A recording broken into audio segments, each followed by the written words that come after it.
Hey everybody, it's Emily from ARG Schooling, and today I'm going to be doing Top 5 Wednesdays, Biggest Book Hangovers.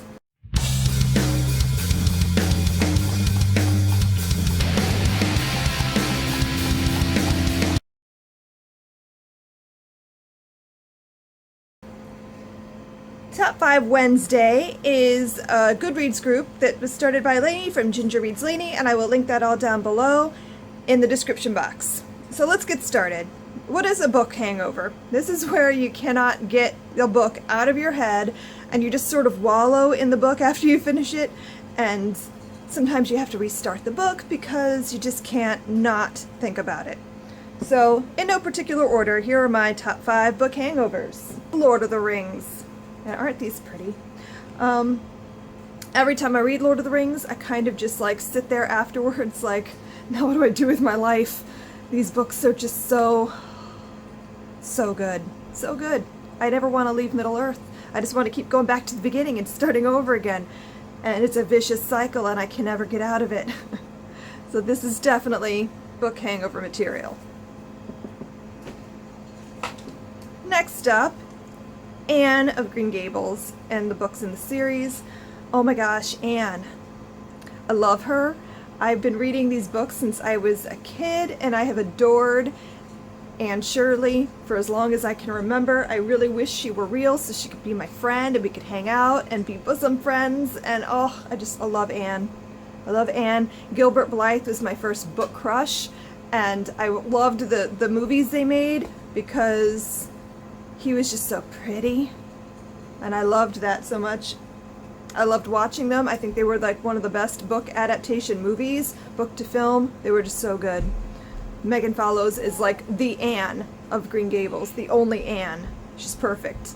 So these books, I love them so much. Alright, next up, Watership Down by Richard Adams. Oh my god, guys. I talk about this book a lot because I want people to read it. And I think most people are frightened away by the picture on the cover and they think it's going to be silly. And this book is just one of the most beautiful books I've ever read. I never want to leave the world of the Down and the warrens of rabbits, and I love them so much. I love them so much. Fiver and Hazel and Bigwig, and I love them. They are like my family. If I were a rabbit, I know this is getting weird, but I just really love them so much. And this book is beautifully written. It is so well written. You feel like you're there. You feel like you're one of the rabbits. I love how he incorporates like the rabbit culture, and they have their own language and the way they do things. It's so good. It's so good. I highly, highly, highly recommend this book, and you will never want to leave it either. And every time I get to the end, I kind of have to flip back and start over because I just can't leave yet.